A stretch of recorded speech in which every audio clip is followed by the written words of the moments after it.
and managed 15 plus.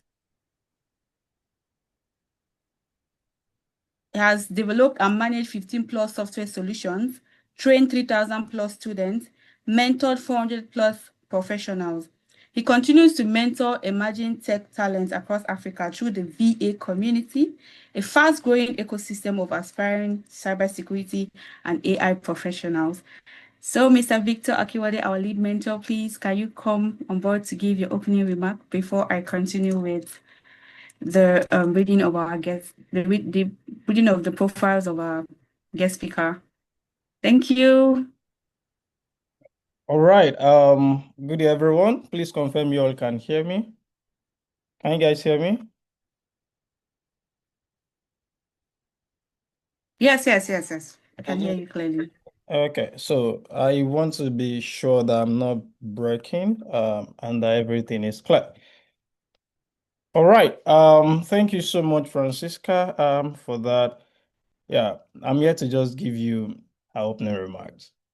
Yeah, good day, everyone, once again, and welcome.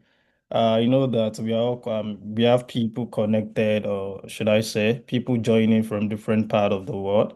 So I'm truly glad to see you here, and I want to thank you for taking your time to be part of this session. I would like to add that cybersecurity is one of the fastest growing industries in the world today, but it is also one of the most misunderstood. And I'm saying it's one of the fastest growing because it's going hand in hand with artificial intelligence, which we see or which we've seen to be like a kind of, should I say, fastest growing industry at the moment. And one of the things I've noticed is that the only thing that can stop the innovation in artificial intelligence is cybersecurity, is safety and security. If it is not secure, then we are going to discard the innovation, regardless of how smart or how beautiful it can be. And many people come into this particular field, cybersecurity, with a lot of excitement, ambition, and big dreams. Yet, the way some get overwhelmed, discouraged, or unsure of what really matters is kind of really, should I say, overwhelming right now. And that is exactly why today's conversation is very, very important. The title for today's session is lessons from the cybersecurity industry and how to build a sustainable career. And I want to emphasize on the word sustainable. This is not about quick wins. It is not about shortcuts or chasing trends. It is about understanding how the industry really works, what helps people last, and how to build a career that continues to grow year after year. Cybersecurity is not just about tools or technical skills. It is about how you think, how you learn, how you communicate, how you handle uncertainty. It is about discipline, consistency, and making intentional choices, even when progress feels kind of slow. Today, we are going to have a honest space that is going to have insights, reflection, and guidance. Whether you're just starting out, transitioning into cybersecurity, or already working in the field and trying to find clarity, this session is for you. The goal is that you live here with perspective, direction, and renewed confidence in your journey. Thank you once again for being here, and let's get started. Thank you.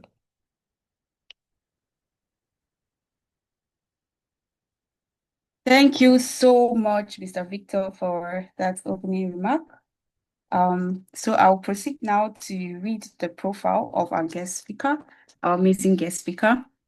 So our guest speaker for tonight is Adesola Oguntimehin. So let me read our profile. Adesola Oguntimehin is a cybersecurity GRC compliance professional with over 5 years experience spanning across various industries. She's certified in compliance management system and AI security. She expertly integrates technology and strategic frameworks to drive organizational growth, ensure regulatory compliance, and mitigate risks. As the founder of the Cyber Patron Network, Adesola provides cutting-edge security solutions and training to individuals and organizations. Her passion for security extends to empowering the next generation through her cybersecurity summer camp, where she teaches kids about online safety. Wow. With a multifaceted career life, Adesola has also trained virtual assistants, offered customer service support, provided career guidance to individuals virtually, mentored over 2,000 plus people in cybersecurity, graced the TVC Wake Up Nigerian show and other radio broadcasts preaching the good news of cybersecurity to everyone, most especially the non-digital literates in our society. So we are honored to have you, Adesola Oguntimehin, and she will be speaking on the topic lessons from the cybersecurity industry and how to build a sustainable career. Without taking much time, I would like to invite Adesola Oguntimehin to begin the session. Ms. Adesola, the floor is yours. Thank you so much. We are happy to have you here today. Hi, guys. Thank you so much for having me. I'm really sorry I could not project because I just got back home from a meeting and my laptop is currently not here right now. So, Francisca, you have to pay me with the way you called my surname, Sha, because I don't understand. You literally just twisted my name like I'm you so went sorry. backwards, right? No, it's totally fine. Just I'll send my account number when we're done, so you can just pay me my money. Do you understand? So I'm No so problem happy to at be all. here. Sincerely, no wala. You got me. I got you too. I'm so happy to be in you guys' midst today. Like I don't know, she has been disturbing me so much. I'm like, okay, you know what? Because first quarter of the year, I always avoid this speaking thing because I have a lot on my plate here. But I'm really happy to be here. And yes, I am going to be talking about cybersecurity, and anything that has to do with it is always very exciting. I know a lot of you know me, or maybe few of you know me online, anywhere online, yes. And yes, this is so this is something that we know that in another 10, 15 years it's not going anywhere. This is a career that stands the span of time. It is a never ending career. As long as there is internet and there is us using phone, it is never going to stop. So whoever is projecting my slide should please go ahead so that we can start. So the topic is just lessons from the cybersecurity industry and how to build a sustainable career, right? For me, sincerely, when I want to talk about things that has to do with career, as a career coach and a career counselor, sometimes when they read my profile, I always feel like I have to remove a lot of things from my profile so that it's not look like, who is this one? She's doing too much. It's a lot. Do you understand? I have a lot that I can tell you that I do that is totally out of the profile that they read out there. And when it comes to talking about careers in cybersecurity and everything, or career generally, I'm not really a slight person for that kind of conversation because it comes from my head and I just put it down. And everything I put down, I'm telling you, you will have something to take home. But let's use the slide, and in between, I will just like pitch in some few things, right? So, like I said earlier, cybersecurity is a career that is never ending. It's not going anywhere. So, cybersecurity is going to grow. Now we have AI infused into cybersecurity. So, you already know how big it's going to be. Even for my own career path, GRC, now we have GRC engineering, we have GRC automation. So, a lot of things are coming together for just a single career. Now, imagine the owner of the umbrella itself. There's so much more to envisage and look forward to. So, it's not a journey. I'll just say that it's not going to be for everyone, but it is just important that you understand that as someone who is on the internet that uses a phone, you have to understand cybersecurity to an extent. That is it. So people feel stuck, people are overwhelmed because they are not following the right roadmap. You can't be stuck when you know your way. It's just like when you're going to a place for the very first time. Whoever is inviting you, sent you an address, how to navigate, right? When you get to this bus stop, come down, take a bus from here, take a bike from here, but you decide to go and follow another route. You will get lost and you keep calling the person, I don't know where I am. That's exactly what happens to a lot of beginners, right? They don't follow the right route and they just like, oh, somebody said cybersecurity, I found it online. Oh, somebody uploaded something on, I found a free resources on ethical hacking. Let me start with that. You cannot start with that. There is a foundation to cybersecurity. Have you gone through that? right? So that's what we're going to be discussing in this session. Thank you. So can you move the slide now? Yeah, so here this says the reality of cybersecurity. Yeah, sincerely, cybersecurity is not just hacking.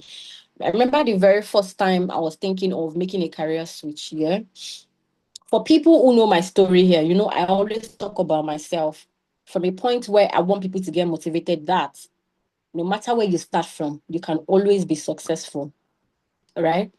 So when they told me about cybersecurity, I'm like, no, God forbid it. I'm not going to do that. I was an HR. I did cost. I've done a lot of administrative role. So I was thinking I'll go into HR fully again because I already did my APHRI. Yes, I feel like, okay, let me just go back because I like admin. I was a people person. There is no single organization that I have worked that they don't feel my impact. Everybody warm up to me. So I felt like, oh, HR was going to be it for me. I love it. I got into HR and I realized that I wasn't even enjoying it, right? So cybersecurity came as, oh, just go into it. I'm like, I don't like hacking. I don't like coding. I don't like anything like that. So I'm not going to do it.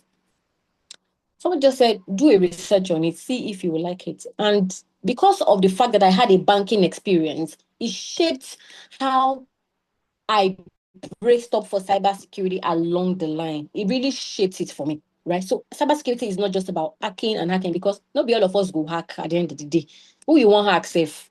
Because as you feel like you're growing digitally, every other person is growing as well. Everybody knows how to create a stronger password now. They know how to protect themselves online. So not everybody go hack. You know, and if you look into the ethical hacking part of cybersecurity for real, a lot of them don't even have jobs right now. They have to go into other aspect or add something else to it because you will rarely see a vacancy, job vacancy that says, I want to hire an ethical hacker.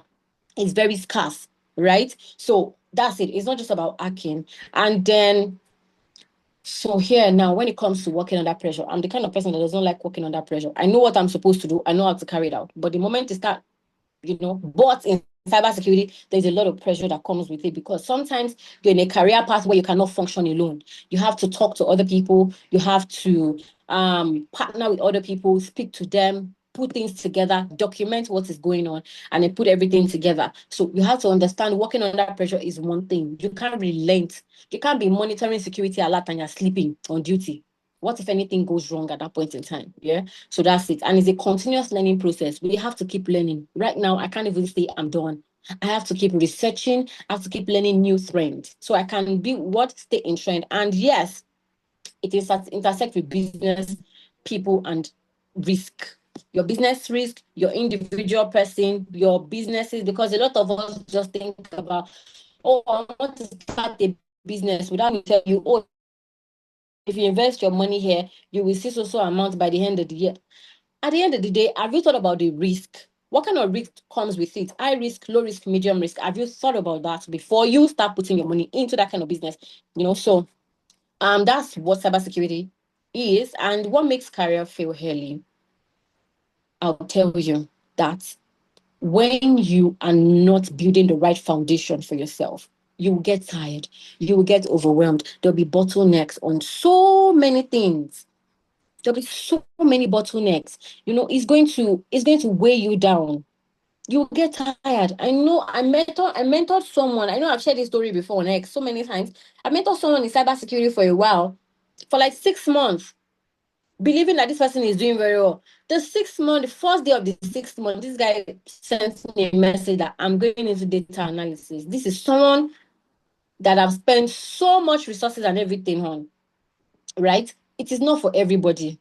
You can just learn the aspect that you need as an individual who is on the internet. That's enough. You might probably not just want to go into it as a profession. And another thing I used to tell people is, if you're in a career path for so long and you're not making money from it, then you have to look into something else. Except your purpose is not to make money, it's just for fun or for the passion, like we used to say.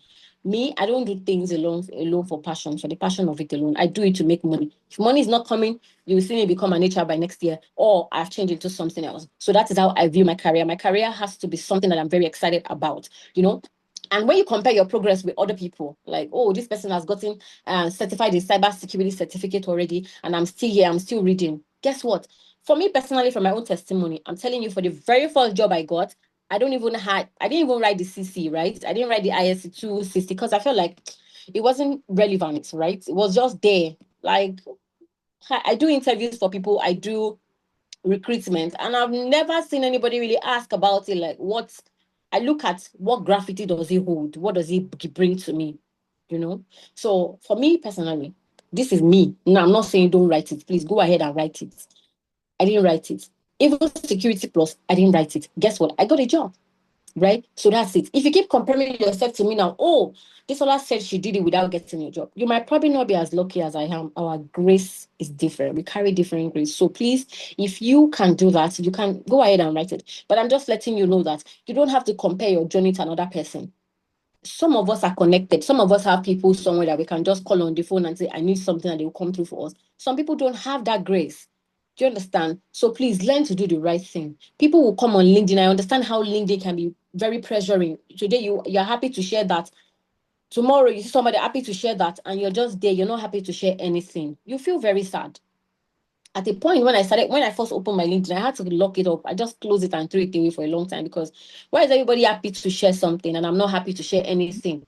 It felt like I was a failure. It felt like I wasn't doing anything in my life. And I felt like this application is putting me under that pressure, and I don't want that pressure. So I had to like delete my LinkedIn for a long time. I started building it back, I think 2023 or something. That was when I started building it back again. I opened it 2020 during lockdown, out of boredom. But when I say everybody's always happy, this is an happy app now. It's not like X. I'm like, okay, everybody's happy, but I'm not happy. So what am I doing here? I just left it. So don't compare your journey to another person's journey. So yeah. So when you're tool hopping without understanding the concept, you see people using Linux. You went to download Linux on your 4 gig RAM laptop. It will crash. On your 2 gig RAM laptop, you are installing Wireshark and all those things. They will crash your system. You can only use a tool if it works for the career path that you have chosen. All right. The rest can be for, I just want to learn. That's fine. But you don't, if you install some application in cybersecurity on your low budgeted laptop or your low budget laptop, your laptop will go into coma. And I'm telling you, nothing will revive it again. That's the end of your laptop's career.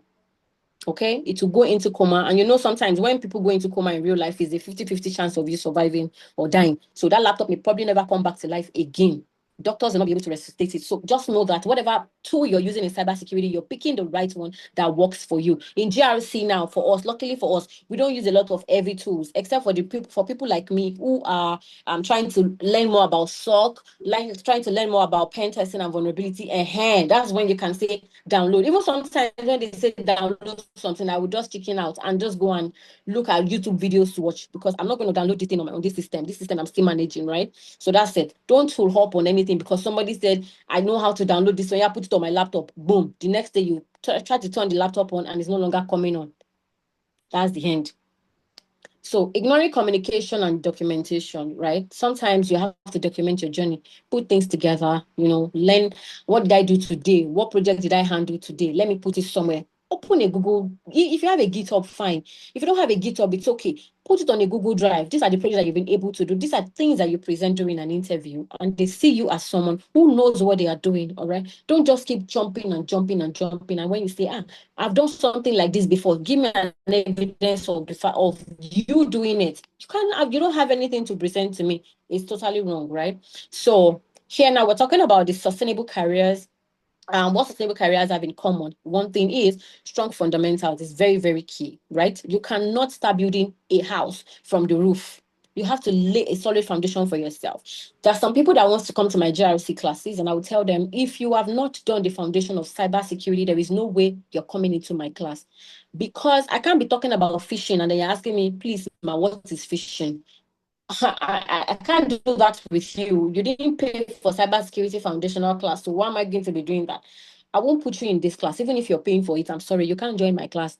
Your money is not the main thing. Giving you the right knowledge is the main thing. So I won't be able to lead you on and tell you along the line you will learn it. No. So build a proper foundation for yourself. All right. So clear thinking, without under uncertainty. Yeah, you have to make your decisions right. Know what you're doing. What's the right thing to do? What's the right step to take here? In cybersecurity, one thing I learned is that you can't be stubborn. All right. You can't be the person that says whatever I say is final, except you are the CISO or you're the business lead or you're the owner of the business, because everybody has to come together to make things work out. You will see the vulnerability managers, you will see the pen testers, you will see the GRC people. They'll be at a round table discussing a particular topic because they want to put an end to that issue in that organization. So you can't just be the only one to say, I'll champion the whole thing. What do you know about GRC when it's not your field? What do you know about documentation when it's not your field, right? So ability to explain security simply, that's one thing that you need to learn. You have to know how to communicate with people, especially those that are not in your field, because you'll be meeting a lot of people outside there. You have to break things down to their knowledge.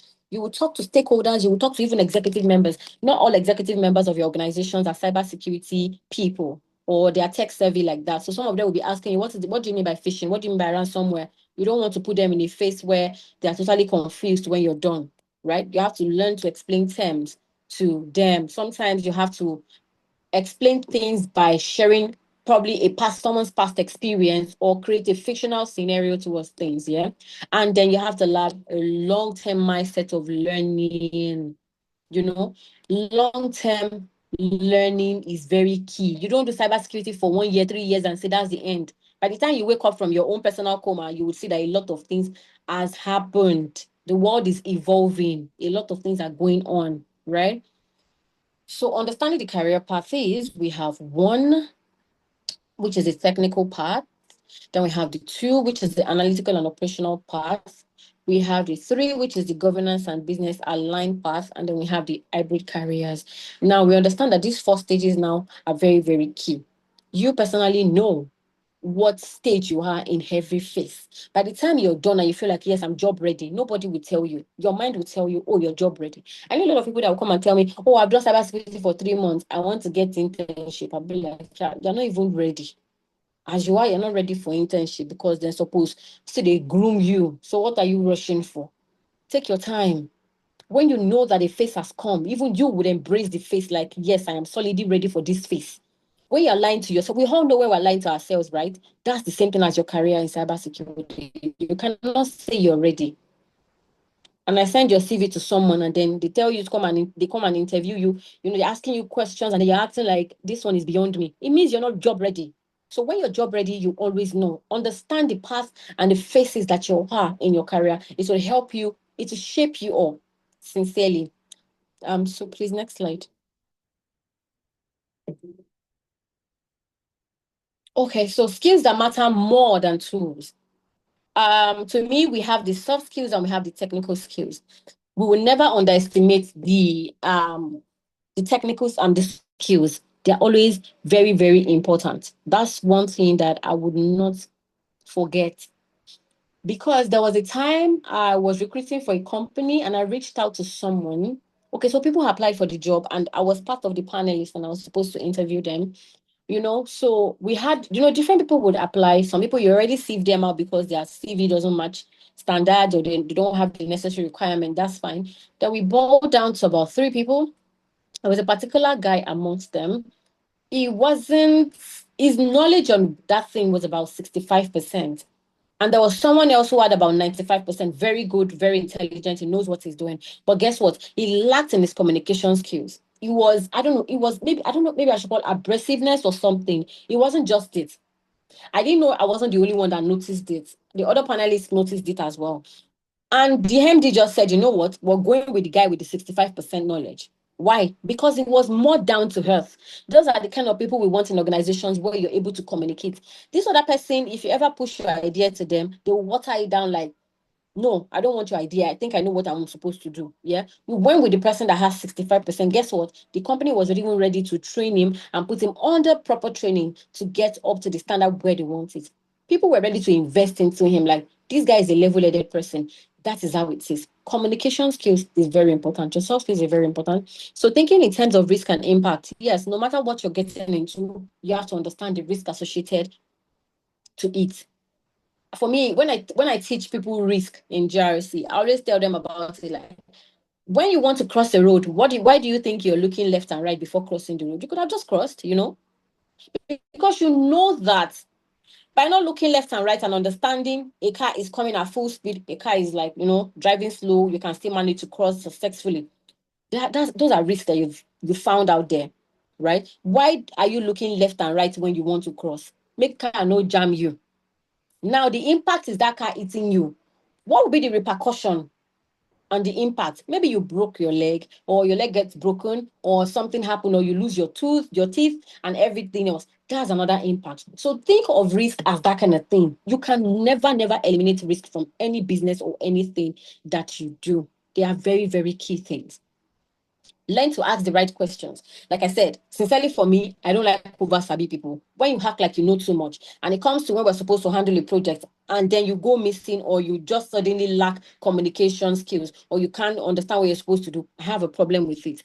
I don't like over sabi people. I like people who are level-headed, ready to listen to other people in their team, and we're ready to put in the work and deliver 100%. Know when to ask questions. Oh, I'm sorry, I don't understand this key thing that you just said. What am I supposed to do? Ask questions. The moment they sign your employment letter, sincerely, nobody can automatically sack you like that. Asking questions has never led to anybody getting sacked. Do you understand? So please, always ensure that you know how to put your questions right. Ask questions from anybody. Find the right answers, get the right solutions, and fix things. So writing and speaking clearly is very important. I think I've said that now. Communication skills is very, very key. No matter what you do, even outside cybersecurity, we all understand. There are people, a lot of us have worked in toxic environment before, that we know that our bosses at work, we can't even talk to them. We can't even address them. They are very toxic. Before you even get into their office, you're already doing sign of the cross. You're already doing signs. Is this sign of the cross? Yeah, sign of the cross outside. Like, oh my goodness, how am I going to talk to this person? How am I going to? You understand? It is a very toxic thing that you cannot, walk into a place, address issues and walk out. Know how to write and speak clearly. Technical jargon sometimes are not allowed in some environments. Why? Because you're the only one here who understands your technical terms. The rest of us wants to understand what you're saying, but we can't go through checking our dictionary, or you want to create a cybersecurity dictionary for us so that we can know what you're saying, right? So being dependable and consistent, yeah. A lot of you are going to work in organizations where you're the only one championing a particular field, a particular role, a particular project. You have to know how to handle them. This is not the time for you to now start disturbing everybody. I don't think I know. It will show that you don't know what you're doing on that role. And it's not good enough, Yeah, so we have certification, lab, and experience. I don't know. I think there's some people typing questions here. I don't know. Maybe Francisca can take those questions. I'll probably just find time to answer them when I'm done. Okay, sorry. All right. So certification, labs, and experiences. Certifications open doors, right? But I'm telling you this again from my own personal experience. I think I only have the mini certifications. I'm not chasing the big ones yet, because why? When I think about how expensive they are, I'm always like, will I take this kind of chunk of money from my account now and dump it?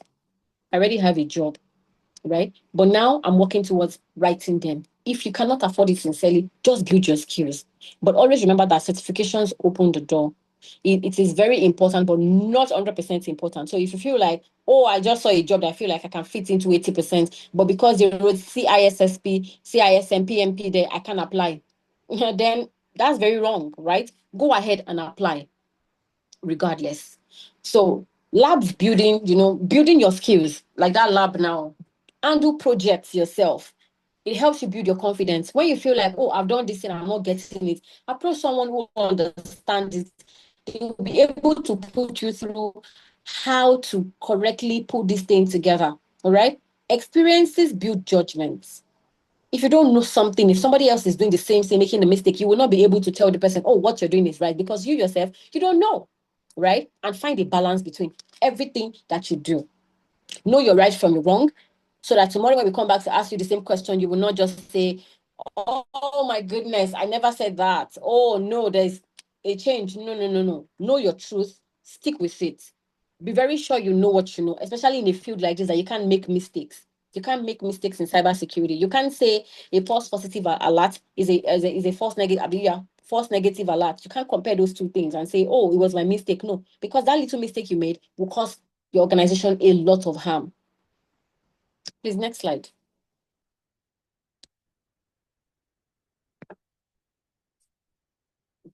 All right, so here this said, ask question often, like I said earlier, and do not rush into specialization. Picking specialization for me, I would say that should be done after you have digested the foundation of cybersecurity. Then you understand that under that same cybersecurity, there are different career paths there that you can always pick from. What do you want to do? So don't rush into specialization. Why? Because today you don't want to start with what is GRC, waste 6 months on it. Tomorrow you're starting with security operation, you waste another 1 year on it. Then you realize that, oh, I think I want to be a pen tester. People that you started with would have probably gotten a job while you're still there thinking, oh, I don't think I like this one I'm doing again. It's too technical. Oh, I don't like this one. It's too boring. By the time you're fully ready, a lot of people would have moved very far. So don't rush into specialization. Do your research on them. Think about it. Sometimes I tell people that specialization that you have chosen, do a research on it and see how well you can easily get a job in it around you. Like, for example, this identity and access management, yeah, they pay better abroad and you have more jobs abroad than in Nigeria. Why? Because in Nigeria, our HR and our IT people are the ones in charge of IAM. But in Canada, in US, you have people who are full-blown IAM engineers. They are full-blown IAM administrators.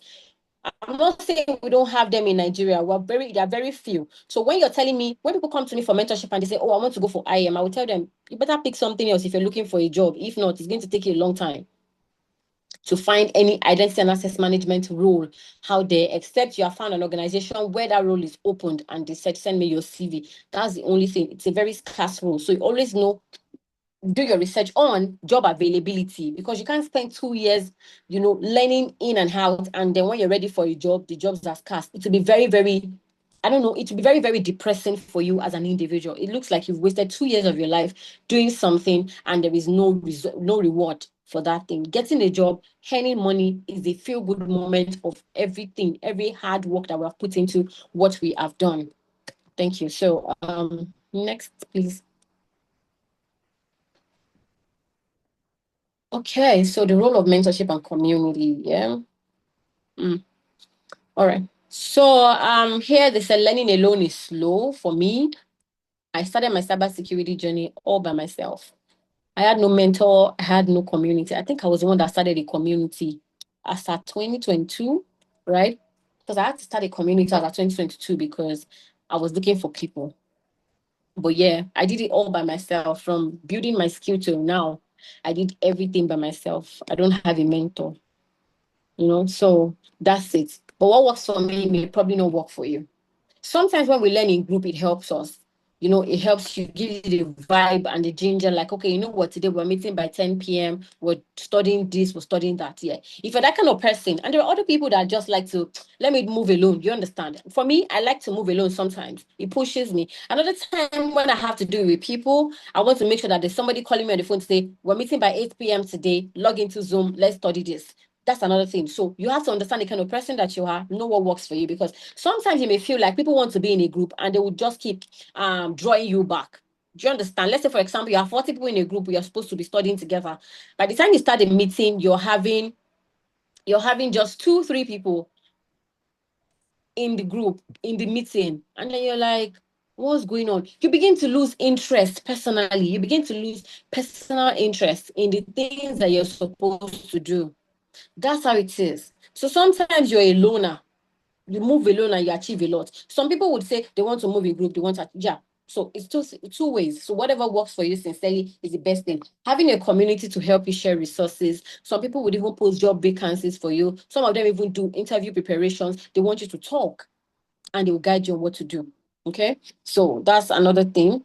So measuring progress with the right way. How do you want to measure your progress? How do you want to say, oh, for now, I'm doing very well. Oh, I'm not there yet. I just want to try harder. I just want to do more. You understand? So the skills are not the job title.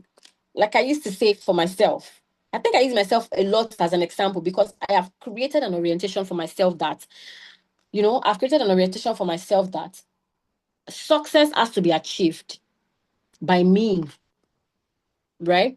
So what I do is, I think that message messed up my thought process. All right, so okay, sure, I think I remember what I'm saying now. So what I do is, sometimes I get a job and they will say compliance manager here. The salary is, let's say for example, $1,500 per month. And then I see another role, compliance officer, in another organization. The salary is $2,500. Now, I am not chasing title. I'm telling you, I will go for the officer than the manager. Why? Because the money is more. Because sometimes jobs come with different titles. They will tell you, oh, you're a manager here and you're earning less. But you're an officer, own mindset. I have to be in a place where I earn better. So you might see my LinkedIn to manager somewhere, and I'm joining another organization. I'm a compliance officer there. Idea, I know what I'm settling for. That's me. I'm not chasing the money. My key thing that I do. I need to make money. And it's very key. So understand that what you need to do a job is the skills. You need to know. Like I said, I don't have any of these advanced certifications. Do you understand? But I have the skills. There is nothing, I feel maybe there are just few things in GRC that I feel like I'll probably not be able to implement by myself, right? That's how I build myself. So the skills will get you that job more than, oh, I've worked as a compliance manager somewhere. Some people are just carrying the titles. They don't know how to really handle the job. Some people don't even know how to handle their team, right? So confidence and not noise. You have to be able to brag about yourself. People who follow me on LinkedIn knows that me, I'm a trumpeter. I blow my own trumpet a lot because you don't see me in my room when I have to work from 2 p.m. to 11 a.m., 11 p.m. or something, or sometimes 10 a.m. to like 5 p.m. every day. Different times. When I come outside to speak, people don't underestimate me like, how is this small girl? No. I know how far I have come. I know how much career I have been into. I know how many years I've invested into these things. When I speak with confidence. I tell you about the things that I have done and what I've been able to achieve myself. It may not be so much, but I'm telling you that I've moved at a pace that even myself, I'm alarmed at it. That's it. Confidence. As you're building something, build confidence with it. When you're asked about something that you feel like you know, you should not be blabbing. You should not be stammering. You should speak with confidence like, yes, I'm a professional in this path, and I'm going to break this thing down for you in 10 ways. Do you understand? That's it. Consistency, not hype. You have to be consistent. You have to keep showing up every time. That is what makes you known. People have reached out to me after maybe conversations like this, or maybe I'm on radio or I'm on TV, and somebody will just reach out to me to say, oh my goodness, the way you spoke there, I would really want you to come and do security awareness and training for my organization. We have it this so time. And I tell them my charges and they bring me in. Why? Because I have constantly shown up to things. I have constantly shown up to things. Sometimes when I have this kind of speaking gigs, I charge people for it. I just tell them, you know what? If you're not paying, I'm sorry, I'm not going to be stressing myself because I'm very busy. Now, I just came back from a meeting. I just go home and I'm hopping on this one. So imagine me having to squeeze this in. So there's some people that would approach me, the organization that will approach me like that. I'll tell them, this is my charges. Are you in or you're out? If you're not in, there are a lot of people on LinkedIn that will do it for free. So go ahead and use them. So there must be something about me that you have found and you want me to be there. That's it. So constantly showing up brings you to people. I'm not saying start something and you start charging them. Oh, if you got 1 hour, 50K, you lose opportunity. I can't count how many speaking invites I do in a year. I can't count how many I did last year, 2024, 2023, 2022. If I put everything together, it's over 1,000 from X to Google to Zoom. It's like that. You build it like that.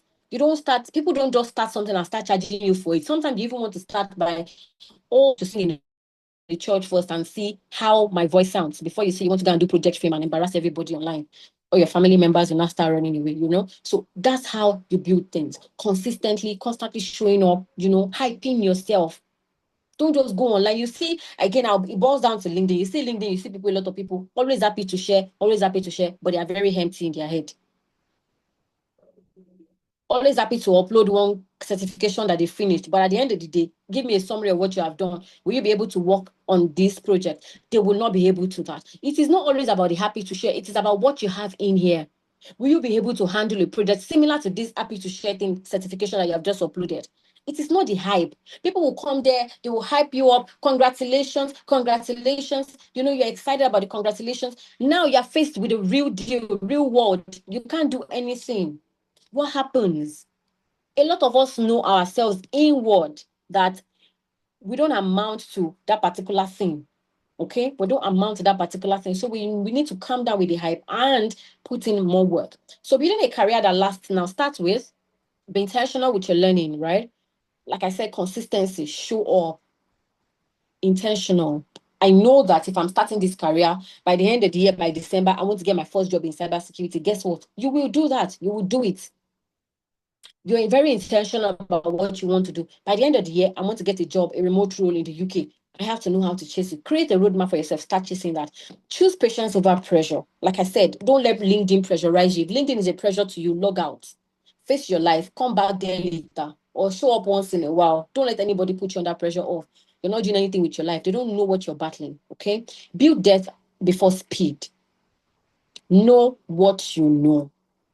Know what you know very well. All right. I have sometimes given people opportunities to get a job, and by the time they interview them, I get feedbacks like this person that you brought is just nothing, like the person is empty. You know, in my mind, like last week, I posted a drama on X that I was saying about someone that I recommended to someone, and I said this person has been talking about this particular role online. He's been uploading certifications and everything. I think he should be fit. I got his CV. I forwarded it to the HR. They invited him for an interview. They started asking him questions based on real life stuff. What will you do if you're faced with a challenge? If you're doing this, what will you do? Do you understand? He could not really answer. At the end of the day, he even fought with the panelist. He was very rude to the panelist.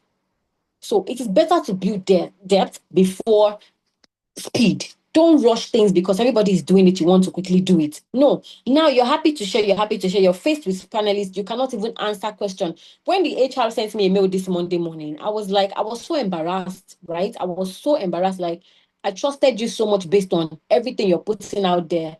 But at the end of the day, I can't see anything. Why would they be asking you about the same thing you boast off online and you can't do it? So it means that probably you're just using ChatGPT to just create a story online, drop it on LinkedIn, drop it on X. Everybody's hyping you up, asking you for resources, and then boom. Now, real life, you can't do it. So that should not be our own thing, right? And stay adaptable. New measures, new things will come up. Learn to adapt to things. Sometimes a lot of us like to work alone. Another time you work in an organization where you have to work with team. You have to be able to adapt. If you cannot adapt sometimes, you'll probably not get a job in some places. There are times when you have to work in a team of people from different race, people from different tribes. You have to understand, Indian man is in your group, a Pakistani is in your group, people from different places. You cannot say, I don't understand your English. What kind of English is this saying? To be very rude. They will count it as very rude. And the time they submit their complaint to the HR 2-3 times, I'm telling you, they're already watching you. And by the time you look at it, you just see that they've suspended you or tell you to go, because while you're not fitting into that thing, you're not adapting with other people from different other cultures. So these are the things that affect people in remote settings. Some people will just wake up, they say they've lost their job. Why? Because they've gone to complain about them. This person is too dog-headed. She's not willing to adapt to other people. Becomes a problem, right? So learn to adapt, not just to weather conditions, but to also your team. Do we still have anything from the slide? Yeah, so my final encouragement is whatever pace that you take, 1 month, 2 month consistency is that's your story. That's your grace. All right. Whatever pace you take is very valid. When I started out in cybersecurity, then I was jobless because I resigned from my job. I wanted to rest at home for a while. Then I resigned. You know, when I started studying for cybersecurity, I wake up every morning, 9 a.m. I'm already on my reading table. I study till like 9 p.m. You know, there are breaks in between. The times when I walk around the whole house. But I was very consistent, back to back. People who knew me then knew that this girl was putting in the right work. I was putting in the right work. Even my friends then that were abroad were always telling me that, the way you're going, this when you want to write your Security Plus exam, let us know. We'll contribute money and pay for the exam. When you want to do this, I bought my first laptop ever. I bought it. I think I got it 2022 or something. That was my first laptop. I went to a university. I never used a laptop because people saw how consistent I was with my studying. Like, I just get serious with this thing. I was always keeping up with myself. Your journey is unique to you, because somebody did it in 3 months doesn't mean you're going to do yours in 3 months. It doesn't mean that you're going to do it in 4 months. You are different from the other person. So you need to learn to appreciate yourself. And for every effort you put in, appreciate yourself. If people are happy to share, a big certification, and the only thing you have is a completion course certification, appreciate yourself for it. Some people have mental disorder. They cannot even read anything. So thank God for you that you are taking it as easy as possible. Don't let anybody pressure you. And your growth is very possible. Except people have medical issue, yeah? There is always a chance of growth in a child. The same child you saw last year, by the time you see the child next year, they've grown bigger. That's just how growth is. Little pace. It will keep sprouting until it becomes a very big tree. So growth is very possible, and you have to be ready to put whatever it takes, give whatever it takes for that growth, to attain that growth. And consistency will forever win. You have to keep showing up.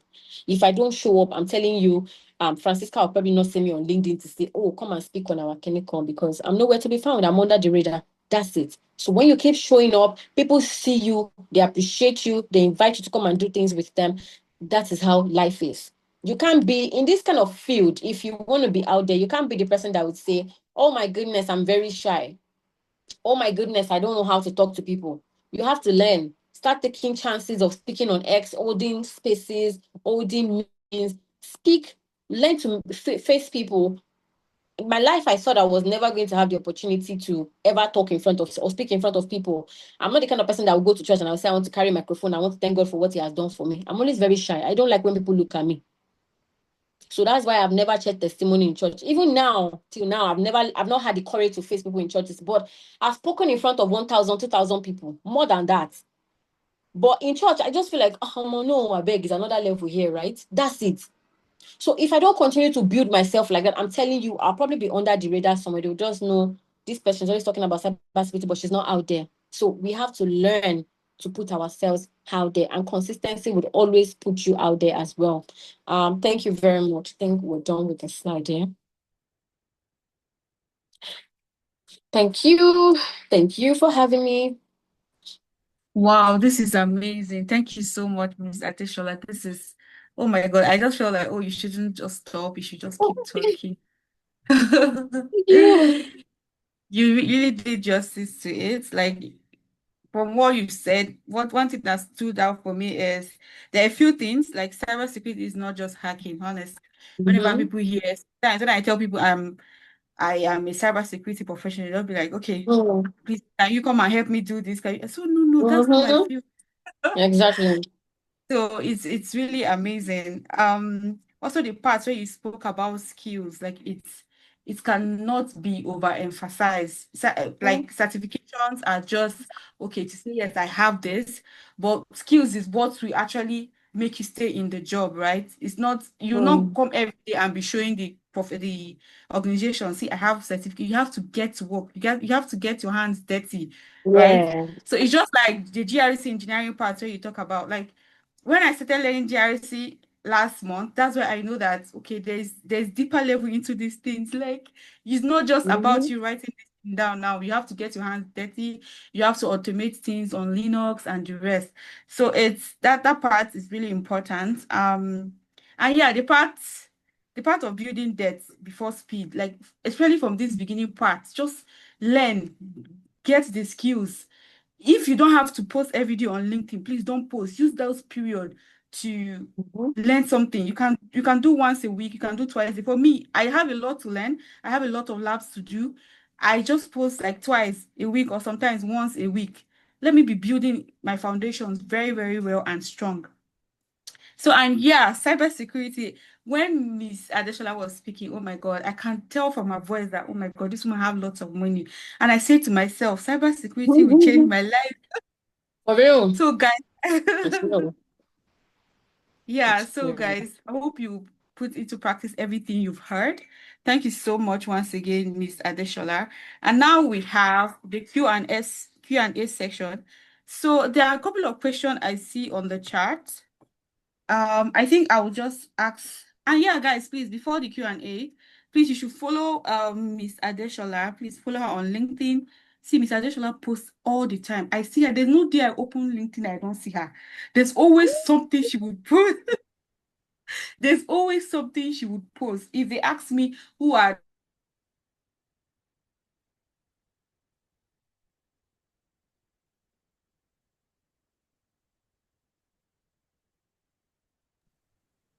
Francisca, we can't hear you again. Am I the only one who can't hear her? Yeah, I think our network probably drift off. Oh, okay. All right. Hostus, are you there? sorry, can you hear me? Yeah, we can hear you now. Okay. Yes, Welcome we back. can. Hello? Yeah, we Yes, we can. Can can. anyone hear me? We can hear you.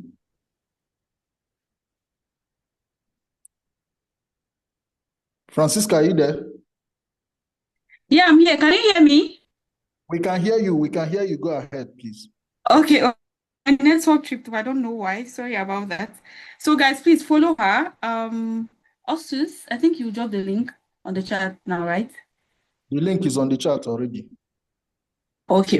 Thank you very much. So we'll proceed to Q&A. Is either our lead mentor takes the question or Ms. Adeshola takes it. So I will just quickly read. I read through this before now. So she said, her name is it a him or her? His name is Eric.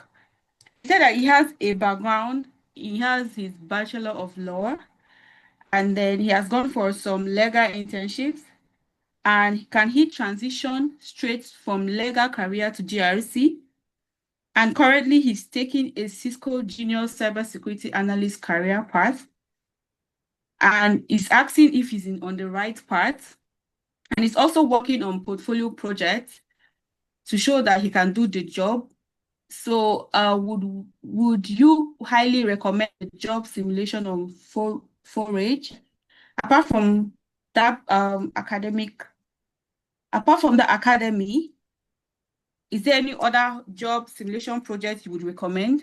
And his last question is, does GRC correlate with data protection?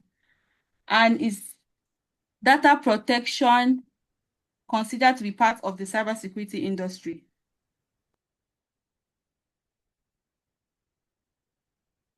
Okay, so how do we take these questions now? One by one, or because there are so many things at the same time? I think one by one can be okay. Yeah. Okay. So the very first question, because that was a rush. I can't really pick anything right now. Sorry, who is going to reiterate those questions from? Let's take it Francisca, one you can after the just other so I help us can take it one quickly. after the other. So you can just read it Yeah. out one after the other so that I can pick everything. Okay, that's fine. So he has Bachelor of Law, and then he's asking if he can transition from a legal career to GRC. That's first question. That's the Yes. first question. Yeah, sorry, let me just understand. Yes, you see, coming from law background is your very first turning point is GRC. Why? Because from legal, I think I've mentored a lot of lawyers in GRC. Yeah, why? Because you're already into the field. You're just like 50, let me say 45% into GRC already. You're already dealing with data. You're already dealing with compliance. So that's the very first place to land. So yes, GRC is totally for you. All right, thank you very much for answering that. The next question is, I'm currently taking the Cisco Junior Cybersecurity Analyst Career Path certification. Am I really on the right path, given my transition from legal to cybersecurity? Okay. Junior, I didn't do that one. Me, cybersecurity, this foundation about maybe 4 years ago. So I really don't think I remember what it is about. But well, if it's a junior path, no knowledge is lost. You're coming in, still need to understand networking basics. Those are the things that I learned. Networking basics, all those things. So do them. It's a card, right? Do it. they are like the best foundational courses you can give yourself. So I think it's still okay before you now start delving into what is GRC. Lay a proper foundation for yourself, no rush. Okay, so the next question. So it's asking here if there are any freelance or simulation job projects you can recommend. On simulation, well, it Like on depends. GRC. Yeah, for GRC.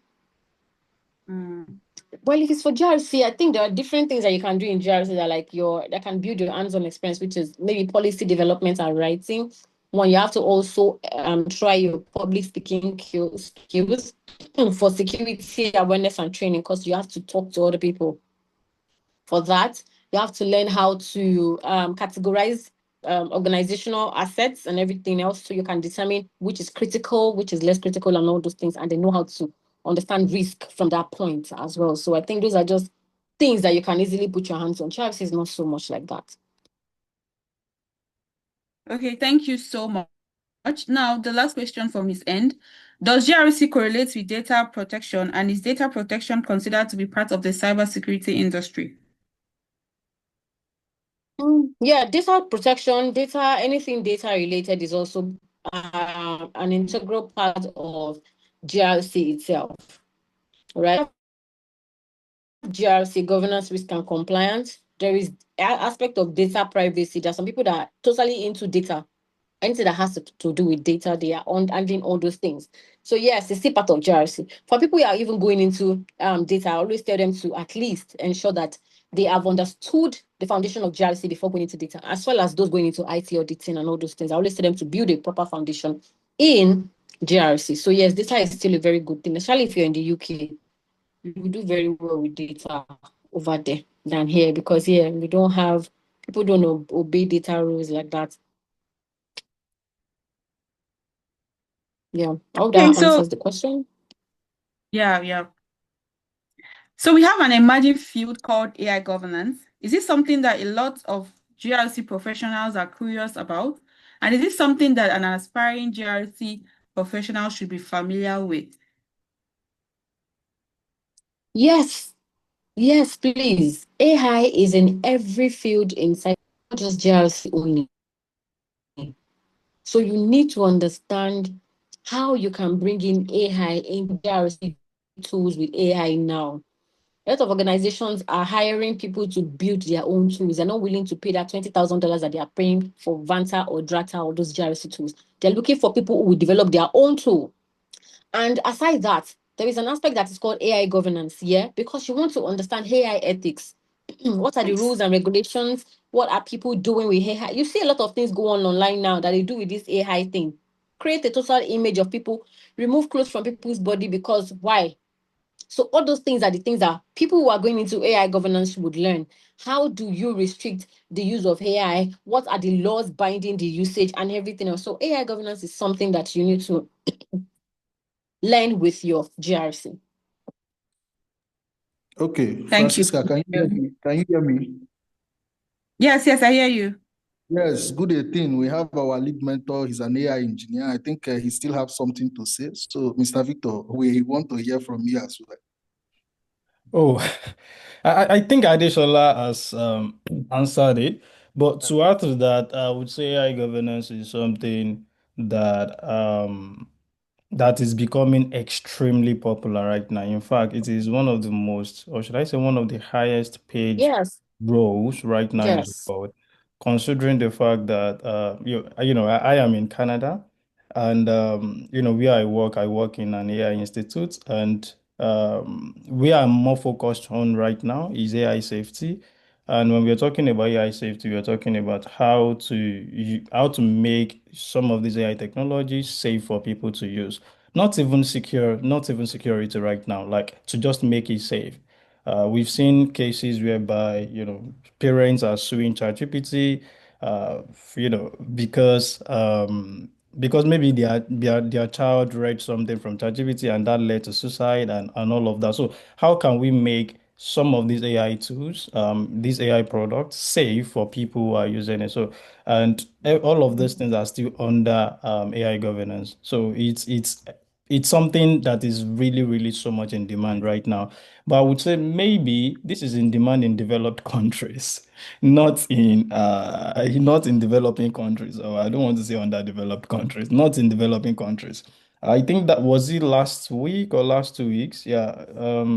Like one of the biggest this thing in the world, learning platform in the world reached out to me and they were telling me that I should come and create a course for them on AI governance and all of that. Though we couldn't reach the consensus, but that really speaks volume of the fact that many people are not even trying to go towards that area. Even platforms that do not have some of these courses before, they are now trying to create those courses for people because it is something that is now really, really trending. I don't want to use the word trending, but it is something that is really in demand right now. There are some courses I've as well taken, even on because I've been into software engineering, I've been into cybersecurity, now I'm into AI. Then I'm trying to, combine everything, or should I say, I'm sitting at the intersection of everything. And one thing I've realized is what I said while I was, giving the opening remark, and that is security, or should I say digital safety, is one of the things that will still slow down the innovation in AI. For those I taught in art school, there was a video I shared with you where they're trying to build a digital city here in Toronto. I mean, in Toronto, here in Canada. And the woman handling it is from Google, just because of safety issues, AI governance issues, they couldn't build it. In fact, she had to resign from the project that she was not going to do. You guys can go on YouTube to see the video. So when I saw that again, I was just like, oh, the world is going digital. Everybody wants to automate things. Everybody wants to, bring in AI. We are now seeing agents, and agents are not as safe as some of these proprietary softwares like ChatGPT, Gemini, and others, right? So people are now building agents. How are they going to ensure that some of these things are safe? How are they going to ensure that data are properly collected? How are they going to ensure that maybe if they are collecting probably data of humans and all of that, how are they going to ensure that, identity are, how do I put it now? Or should I say they are, um, okay, identity are being disconnected, or should I say, being masked right from source. All of these things are embedded in AI governance. So if it is something you're interested in, I think it is something you should start focusing on. There might not be so much opportunities around that, maybe in Africa yet, but in other parts of the world, I think it's something that is, that people are really, really going into now. And there are a lot of job opportunities in that area as well. So it's something you should try to consider. Yeah, sorry. I think that summarizes it if I've not explained beyond my allotted time. Thank you. All right, thank you very much, Mr. Victor. Yes, thank you. I think my question has been answered. You really did justice to it. Please, guys, if you still have questions, please drop it on the chat, or if you want to speak, indicate by raising your hands. But I know we might not be able to Two take people are everyone. raising their hands. Two people are raising their hands already. Can we Okay. go ahead with them? I think Can we Adobe go? raised her Yes, yes. hand first, so maybe Yes, we should get her Adobe. question first. Yes, thank you. Okay, so let them speak first. Let them speak, and then I will take the ones on the chat after that.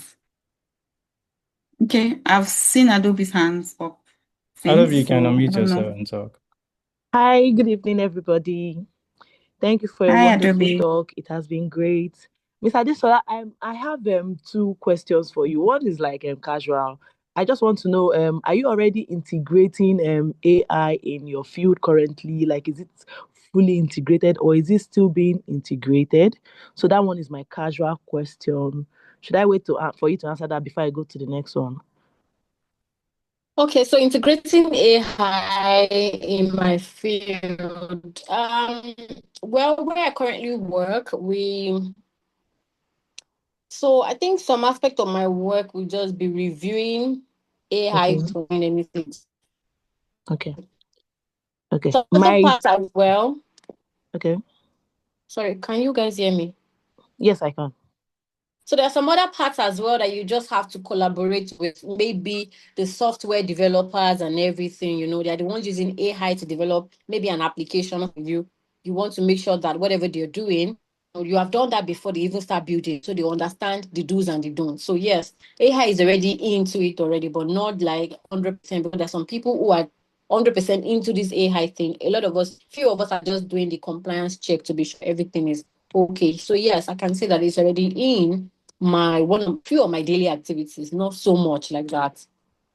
Okay, thank you. Okay, so my question now is I'm trying to work on a project with a few people where we are trying to integrate AI into cybersecurity. And the honest truth is I can't really call to mind how to go about it, So this project is like very soon. So I don't even know. So I was trying to pick your brain to know, okay, so how would you suggest somebody goes about integrating AI? Do you have an idea of a project? Is there something you can suggest to make it make sense? And how the AI would also take lead in that project exactly? Thank you. Me, I've not AI itself go. I have not really worked with it. I only do compliance check. So if you're building anything with AI, you probably need people who are maybe AI engineers, people that are really, really into using the code, running the codes and using it to build. Do you understand? So maybe someone like Victor will be able to like in that part. But if you're going to be handling AI project from the GRC point of view, it means that you are ensuring that whatever they are doing, you have what does ISO 42000, is it 42401 or something like that, says about it? What are the For the compliance checks? 2001. Thank you. For 2001, yeah, you want to check that. What does it say in your region? What does it cover? What does it entail? That's the only thing that you can do from the aspect of your GRC knowledge for compliance check and auditing. But for every other part that comes with the running of the code or the project that you want to do, you have to work directly with the AI engineer themselves. They are the ones that are going to be doing everything. So if it's not project and documentation, I don't think I'll be able to seriously That answer that actually answers question. my question. Thank you very Oh, much for okay. that You're clarity. Thank you. welcome, man. Thank you Yeah. very much. Okay, I think Mr. Victor wants to add something. Yeah, I want to ask that what type of project is it? It's Like supposed to be a capstone project going forward. So maybe we're you in guys are groups. developing a It's software or what? yes, there are software developers, there are data analytics people, and then there are people in cybersecurity, and we are all supposed to come together and agree on one single project, and we must make sure that we also integrate AI into it. Like Okay. AI must be forefront in it. So I was just thinking in my brain, okay, so how do we want to go about it? But immediately she mentioned ISO 42 um 001, my brain just thought, okay, that makes sense because I was doing I am currently doing a course on implementation, and then I saw that okay, I saw how they integrated 22001 27001 with 42001, and I'm like, that makes sense. So immediately she mentioned it, it just gave me clarity that okay, maybe that is what they are expecting us to do, that every project we work on actually meets AI standards. So I think that's about it, but I don't even still have exact clarity of what they expect of us. So, Okay. but she has helped me with clarity. Yes, thank you very much, sir. All right, welcome. So, if I would just add to that, I think she has already spoken on the aspect of compliance. But if you need help as to how to, should I say, fusing AI into the product itself, I will just give a few recommendations. There are several things you can do. You, as a cybersecurity person, would just have to look at the compliance side of things. But let's assume software developers or engineers want to build something now. There are different things they can do. Maybe in your software, I don't know if you guys are considering recommendation systems. Let's say, for instance, you are building a tool and then you're collecting data from users. So you might want to recommend something for them based on the data you've collected. So that one is a part of AI, even though I think automation with just some few scripts can do that without trying to bring in AI. But when we are because the thing is that there are a lot of things out there that we are thinking it's AI that are not AI. Okay. I can automate things, I can do things, and I'm not using AI, right? So it's just that I'm collecting your data, and based on that, probably I'm categorizing something, I'm classifying things, and then just because of where I have, then I'm giving you something. Sometimes it's not AI. But if you really want to go into AI, then you might start considering like how to leverage models.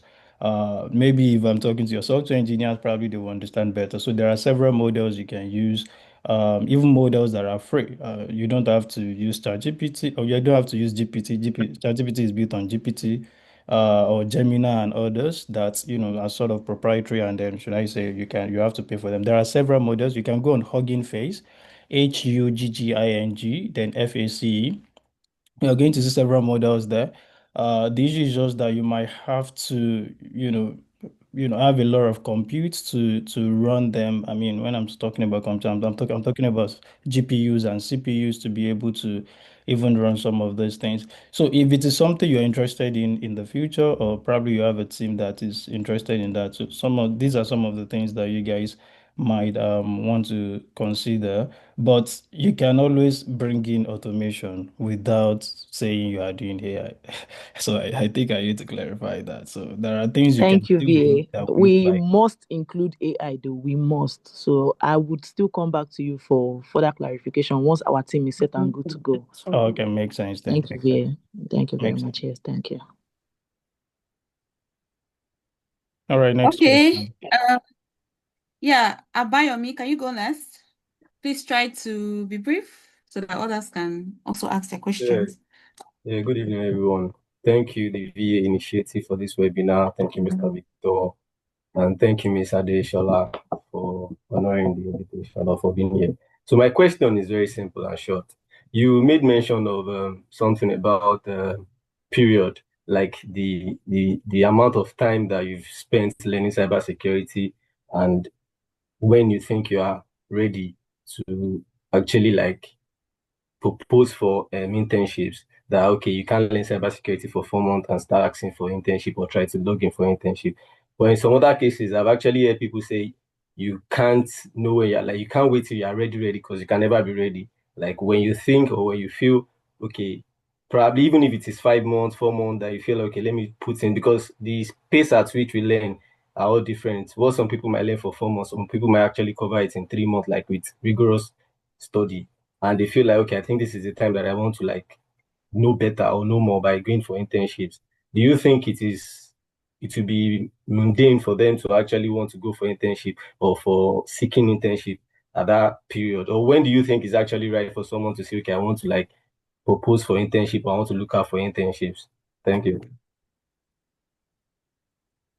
Okay. All right. So you see, for internship, I understand that a lot of people want to intern because, one, they want to build their experience. Two, some people want to use it to like a learning point. When I say build experience, some people have like an NCCV. So if I say, oh, I intern with MTN Nigeria, that's an experience for me. Yeah, that's it. But you see, unfortunately, right now, with the situation that we have in this country, like I said, I do recruitment and I know what it feels like. In cybersecurity, it's a delicate environment. So imagine if you're doing pen testing, you're doing ethical hacking, even GRC. You can't just come into an organization to say you want to intern and they will just allow you in. Why? Because you're going to be handling a lot of private information, a lot of security data and everything. So they don't want people to just come in and out of the organization for 3 months. No. So a lot of organizations don't put out internships like that. If you go to the bank, you would rarely see them say they want to take interns, because you know the level of security data that they handle there. So if it comes to when you want to take an internship, I will still tell you, try to ensure that you know something, at least be good 60 to 70% in that thing. Have the knowledge first before approaching anybody for internship, because a lot of organizations are not ready to put you in a corner and say, okay, be watching this person. Some people will just put you there to say, be watching this person. And you'll be watching the OGA CISO every day. You will not learn anything. But when you know something, they're able to delegate something to you. Know what, Victor, handle this one. You know what, Francisca, you do this part. If you don't understand, you ask question. But imagine if you're coming in very blank, very empty. I will just shove you at one corner because why? Carrying you along sometimes delay my deadline. So I can't be pulling you and be pulling myself and be struggling with the both of us. So that's why sometimes internship can be very, very difficult. So have at least 60 to 70% knowledge. Then you now start putting it out there. Oh, I've handled this project. I've handled this project. I just want to build experience in this and then get to work in a team. That's a better approach than I don't know anything. I only studied what is cybersecurity for 1 month and I'm looking for internship. What exactly is going on with you? Right. So that is just my own best approach. And I feel like the approach that works more for bidding for internship, even from individuals. You can go to a conference and you just meet somebody. I would like to intern in your company. They will ask you, what do you do? Or what are you bringing to their team? You should be able to say at least 3, 4, 5 things that you can bring in. Not just, oh, well, I'm just starting my journey, or I started last month. I really don't know more. No, no, no, no, no, no, no. They would feel like you're going to be a burden to them and they will not be able to carry you. So I think that's the best approach to looking for internship. When you feel, so like I said earlier, when you feel like you're ready for something, you know you're ready. It's just saying when you want to marry, it's like, oh, I'm ready to marry now. So it's the same thing as your career as well. I hope that answers it and I hope that works for you too. Yeah. I was just like skeptical about the time frame, but now you've Oh, answered okay. it. So No, when you feel like you're yeah, ready, you you know. said 3, 4 months, so I was trying to know that okay, does it actually have a time frame, or when Nah, you there's no feel time you actually frame. attain some, There's no even sometimes I tell people that should be applying. Sometimes I tell people because I've known some people for a year, 2 years I've been in this field, and they will still come to me for internship. Why? Because they feel like that's the easiest way in, right? And I would tell them, no, don't do that. Because if you're going for internship, a lot of them will bid for non-payment. They won't pay you. Another one, they will tell you they will pay you maybe 50K. Would that cover your transport fare in Lagos? No. So why can't you just prepare for an entry level role, prepare your CV towards an entry level role and bid for that instead of looking for internship? If you say you're looking for internship in a lot of company in Lagos, I'm telling you, they're looking for you to work for them for free. They're not going to pay you because you're the one looking for it. So I think that's just it, Charles. Just be very smart with these people. They are very smart, to be smarter. All right, thank you very much, Ms. Adesola. Okay, let's take John. John, are you there? Temitope, please, can you unmute? I don't think John is here. Hello. Yeah. Good evening, everybody. Good Please, evening, Adesola. Good evening, everybody. Good evening. First of all, I have to appreciate the fact that you've done so well in educating and enlightening us on this actually program. And I've actually learned a lot. And yeah, it feels good to be with a community like this. So my question is like this, yeah. My question is, what advice do you have for a person that feels that he's job ready in cybersecurity? Now let's come like this. I am actually a cybersecurity analyst, like a SOC in a SOC team. Like that's my own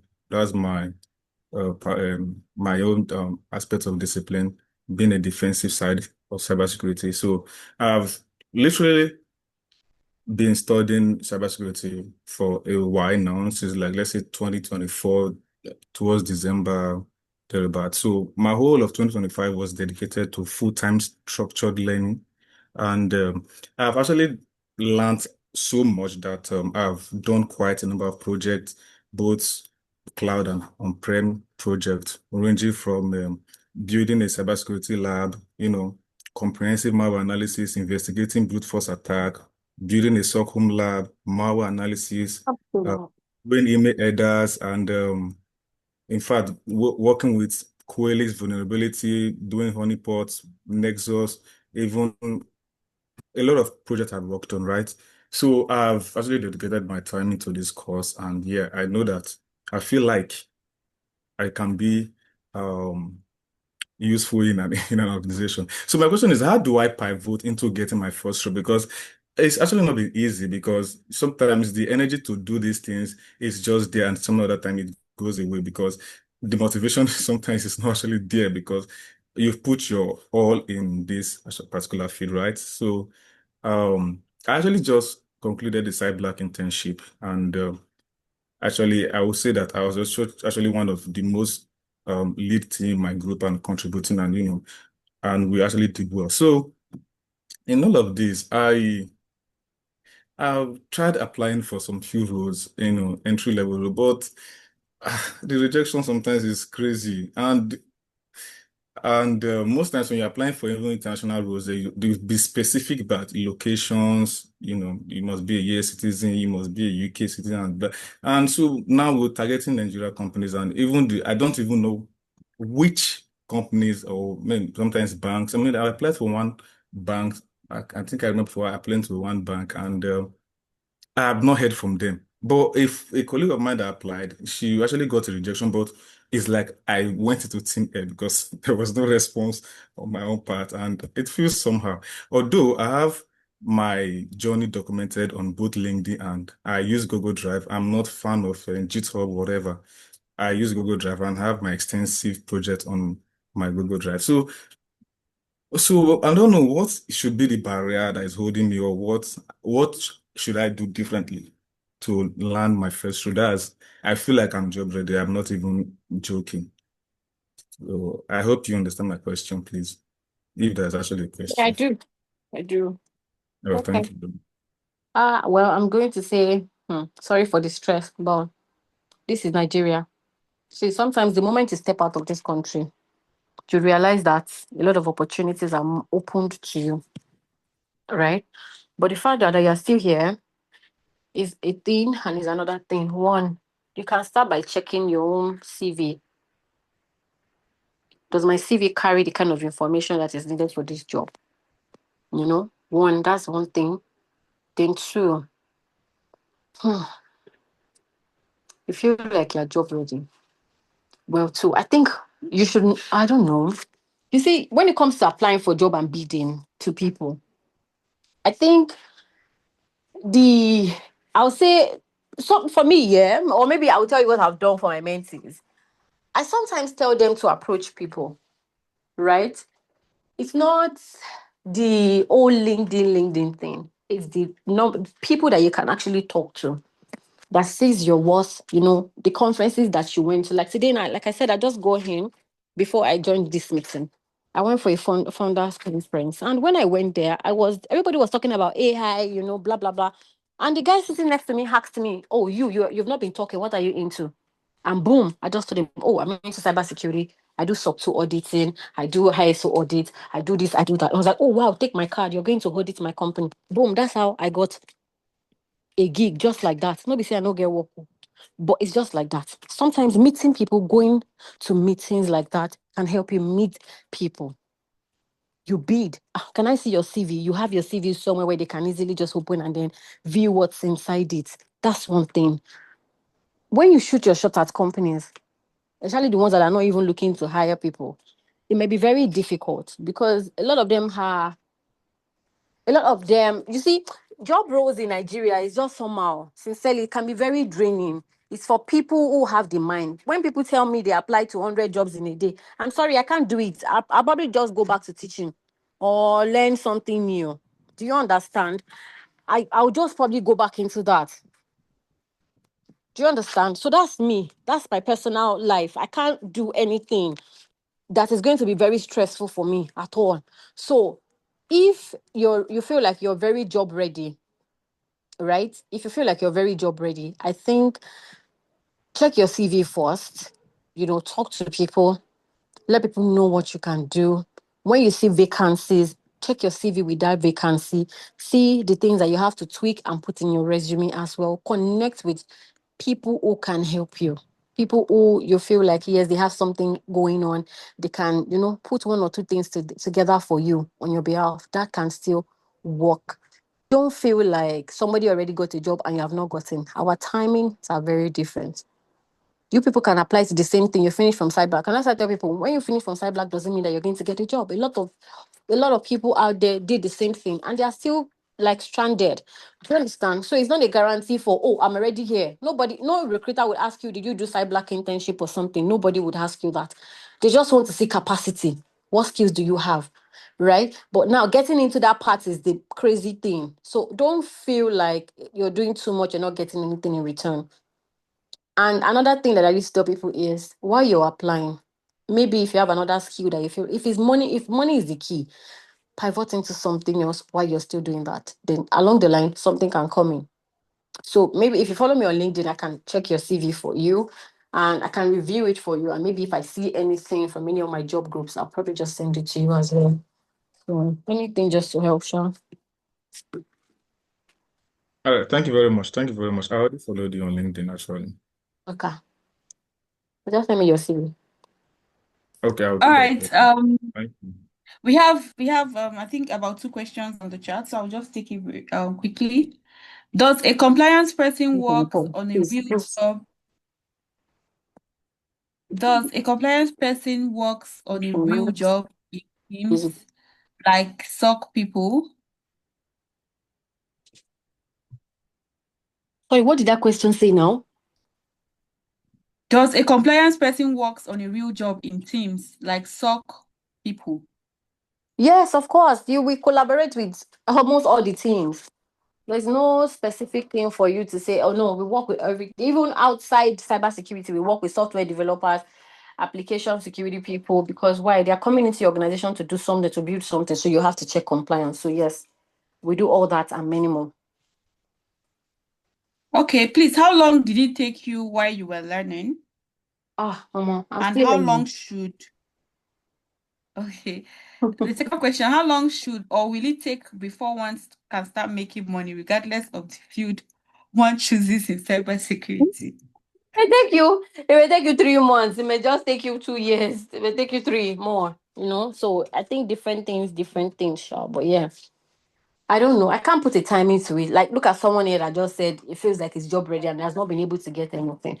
And there are people that are into this thing for 6 months and they will get something. So sometimes it's luck, sometimes it's grace, So it could be like that. It just depends on sometimes how do you position yourself for opportunities too, So those kind of things will also matter. They go a long way. So I think that's all I can say on that aspect. Okay, all right, thank you very much, Ms. Adesola. I think Mr. Victor wants to say something. Yes. Yeah, I think Adesola answered the question already, but I just want to add to it that please, regardless, put yourself out there. Out there, exactly. Put yourself out there. It's going to really help you. They say that the empty barrel make the loudest noise. That is because the few ones are not willing to talk. The few ones are not willing to put themselves out there. So please don't allow only the empty barrels to keep shouting. So that is going to help you as much as you are putting in the efforts. I'm not sure there is any, I said I've moved from one point to another. I've transitioned from one career field to another, in my life, or should I say in the past 10 years. And I would tell you that there's no career field I got into that I didn't get an opportunity in the first 3 months. There is none because you would always see me doing something around that. So please do not keep quiet. And aside from the fact that putting yourself out there helps, please build good relationships. I once said that if you're still in the world of men where men recommend men, please build quality relationships. It really, really helps you. Doberman did a research, was it late last year or something? And then they were trying to gather data about how people get jobs, and I think about 60 or over 50% of people that are employed in Nigeria got those jobs through relationships. Not that you are applying or you are submitting your CV. Or, no, they will just say, "Oh, Adesola, do you know anyone who can handle this?" And be like, "Oh, I know someone." Yeah. Tell the person to send in their CV. So build quality relationships, and as you're building quality relationships, if they recommend you for something, please deliver so that won't be the last job they will recommend. If I think Adesola once Exactly. mentioned that too on this call, that she recommended someone and then they said the person is empty. So 2 things I want to add to what she has said: build quality relationships and put yourself out there. Always show up. Be consistent in showing up. Be in the face of people, like be in their face. Let them know that you can do this thing. And when they present you the opportunity, No go all fun in. bully. Go all Yeah. in, like put in your best. Yeah. Thank you. All right, thank you very much, Mr. Victor. I have this last question I would like to ask. Sorry. Yes. Yeah, I have a question. It's in regards to the mentorship program that Victor Akinode runs, and from this mentorship, whatever this this mentorship program that he runs, when is the next cohort open? Because last time I checked, you had like a mentorship cohort that was running last year. And maybe on a lighter note, because I can see that we have a lot of Nigerians in here, and I'm Kenyan. So is it open to like even people who are outside Nigeria? Thank you. Yeah, it's open to people who are not in Nigeria. We've got applications. I think the last one we got in over 20 countries. And then we have like different people from different parts of the world in the mentorship at the moment. The second one, I mean, the next cohort, which will be like the third cohort, will be started in March, if I'm not mistaken, Hostos. So I think the second cohort should be ending in February, early February. So we're going to start another one in March. So look forward to that. Yeah, you can just check our page, the Victor Akinwande Initiatives, follow that page, or you can probably, send a connection request, or you follow me on LinkedIn too. So we'll only post it when the applications are open. All right, thank you. Okay. Thank you. All right, thank you.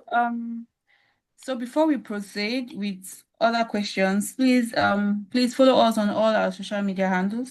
It should be dropped on the chat so you can be updated with events and all we have got for you.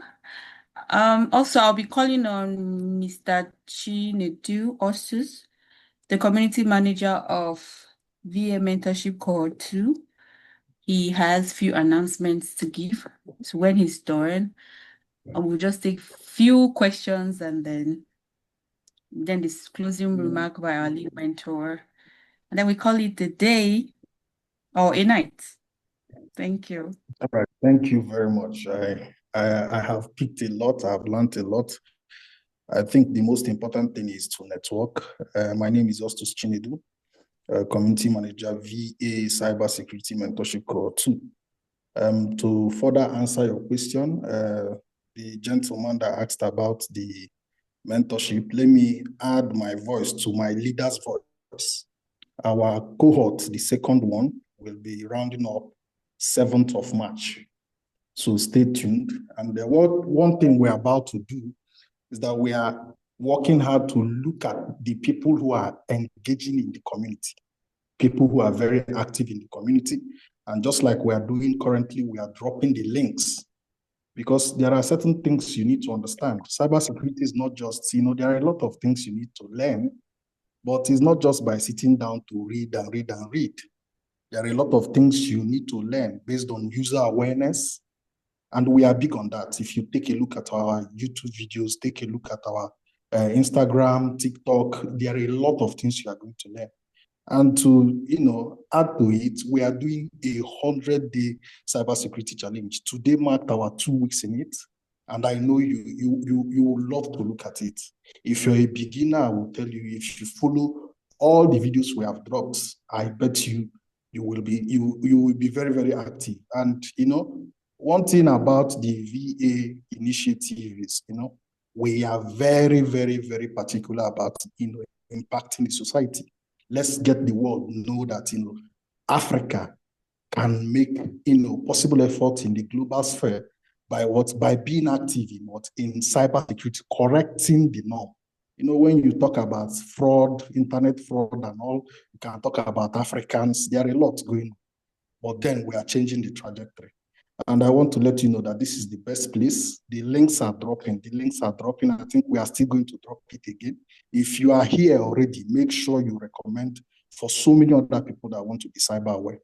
So thank you and God bless you. And to add to it, we are currently in our 7th week building projects. You will love what we are doing. We celebrate our mentees, we put them on the spot. And then we are encouraging people, make use of LinkedIn, show yourself, and you'll be glad you are part of this community. God bless you. Thank you very much, Ostus. That was awesome. Let me take a few more questions. Please, guys, check the chat. Follow our social media if you haven't done that. Very, very important, so you don't miss out on any updates. So this person says he started cybersecurity last year, and truly he wanted to focus in ethical hacking, but looking and connecting with people in that field is not easy. Plus, his mentor also said they don't get jobs easily, and he's focused on he's particular about the money part as well. So choosing another field has been an issue for him. He's thinking of SOC and also cloud. Please, what can you advise? Mr. I love the fact that he said the money part. Don't ever forget that part in your life, I bet. Very important. Very important too, because you can't be saying you are chasing passion. When you are chasing passion, you are broke. Say passion no go die. So I don't know. You see, I have a problem when you say you are stuck. Abi, you're compliant. Abi, sorry, it says SOC and cloud. Focus on one first. By the time you have two, you're confused. You're more confused. So it's better for you to just focus on one. Which one do you want to go for? When you're done building that, then you can now go for maybe I want to add cloud knowledge to this one. It becomes very easy for you. But if you're still in a very confusive stage right now, it might be very difficult for you to pivot. Which do you want to go into first? So that's the very first thing you need to do for yourself, right? If you're going to do something, you have to build it intelligently. The fact that you're focused on the money and I don't want you to come in with the mindset that somebody already told you they don't get jobs in the field. There's someone that got a job in 3-6 months, right? You might just be different. So don't come in with that mentality of I'm doing this thing, I will not get job, but make I just do them. It won't make any sense, right? So you have to keep chasing this thing based on belief that I will get something out of this thing before the end of the year, before in another 1-2 years, I will get it out. So remove that mentality of somebody already told me there is no job. We can only talk about maybe scarcity of, it may probably be difficult, but you may just be lucky. All right. Somebody might just recommend you like, take this person in, help this person. That might just work for you. So that's it. Remove at a point, we have to start removing passion. We have to start chasing our pockets. Like what you do. That's why you show up every day. Some people don't even like what they do. They show up every day, especially in this Lagos where you're stuck in traffic for hours before getting to work. People don't like how much salary they get, but they still show up every day because they need to get something out at the end of the month, right? Like what you do, build passion for it. But if the money is not there, I'm telling you, your passion will crumble. So that is it. Chase the money. So I think that's what I can just say. But please pick one between that SOC and cloud. So you can start with that one before you start chasing every other thing that comes with it. Start building that immediately. All right. Right. I'm sure Eric got that. Now the last question. How can a GRC analyst get their hands dirty on projects as a beginner in cybersecurity? Okay, I think I already spoke about project the other time. Write policy documentation, practice security awareness and training, understand risks that are involved in a small business around you. How do you mitigate that risk? How do you take care of this kind of situation? Do your risk matrix. How do you want to rate those risks that you have identified? What are the solutions? So those are projects that you can give yourself to do. Look at startups around you. Can I write the policy for your organization? Do you have a policy in place? So we don't. All right, fine. I'll write something for you. I'll do this for you. That's how you build the experience. Okay, thank you very much. And one last question. I know I said the other time was the last No, one. it's fine. It's totally fine. What was your first job in? GRC or SOC? Did you land the job here or in Nigeria or remotely? Sorry. Oh, I'm in Nigeria. Well, I think I gave myself the opportunity to. Okay, I think there was a time I got an on-site job in Lagos and I thought about it. I was offered the job and I left it. I didn't go. By the time they asked me to resume, because I was asked to pick any day that I want to resume and let them know. But I didn't end up showing up because I wasn't ready for that stress of the hula baloo. That was why I resigned from my job initially, right? So I had the opportunity to work on. I think I did more of remote. I saw companies that I wanted to work with. I saw startups that I don't think I advise working for startups to start your career because sometimes, it's not easy, but yeah, but if you see them, is a place, is a learning point. Yeah. And it was in GRC. I don't do anything related to SOC. The only reason why I learned SOC was because I feel like I've learned GRC to a point. So now I'm trying to learn from other aspects of cybersecurity now so that my skills can be 100%. That's the only reason why I'm learning SOC. I'm not a SOC analyst. I just want to know SOC because most of the things I do, I intertwined with SOC. Adobe, I don't know how easy it is to get a job in GRC, but I feel like in all the career paths, GRC is still the easiest, right? Because even for my own personal GRC training that I still train people on, I get more jobs for people in Lagos than even people outside. Because I will see vacancies, people will share vacancies with me. Do you have somebody for this? Send me someone's CV. So I think I will still say GRC is still one of the jobs, is one of the roles where you can easily get a job, and SOC, those two. The rest, pen testing, all those ones, they're very difficult to come across a vacancy for them. So yeah, I would just still say that. All Adobe, right. I'm sure by now Adobe is satisfied with the question. So I would invite our lead mentor, Mr. Victor Akimode, to give the closing remarks. Thank you so much, Ms. Adesola and Mr. Victor, for taking all the questions. Thank you to everyone that have asked questions. So, Mr. Victor Akimode, over to you, our amazing lead mentor. Can you hear me? Yeah, I can hear you. Can you hear me too? Yeah, I hear you perfectly. Okay, thank you so much, guys. Thank you for staying till the end. Initially, I never thought that this is going to, get to maybe you're going to spend over like 1 hour 30 minutes on this call, but now we are here. So as we bring the session to a close, I want to especially say thank you to everyone for showing up, listening, and at the same time engaging with honesty, asking amazing questions. I truly celebrate you for that. Cybersecurity is a journey, and I want you to have this at the back of your mind as you go. And there are no two paths that look the same, right? So what matters most is not how fast you move, but how intentionally you move. So as you go, move intentionally. Don't just look for the fast route. Like be intentional about whatever you're doing and whichever path you're going to proceed on. And also remember that sustainable careers are built on clear thinking, consistent efforts, and a willingness to learn even when things feel uncertain.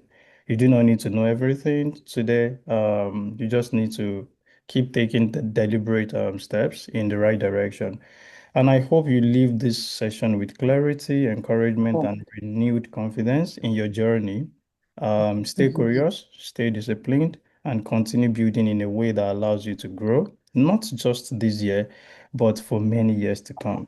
Thank you for being part of this community, and I look forward to continuing this journey with you. And if you are in the mentorship, yeah, I know that we are still going to see often because we still see every week. All right, thank you so much, guys, and take care of yourself. Thank you so much once again to our guest speaker and to everyone who joined today. We really appreciate your time and your participation. Have a wonderful evening, and we hope to see you at our next session. Guys, that one is going to be awesome, just like this. So, goodbye, everyone. All right, bye for now, guys. Yeah. VA loves you. Thank you.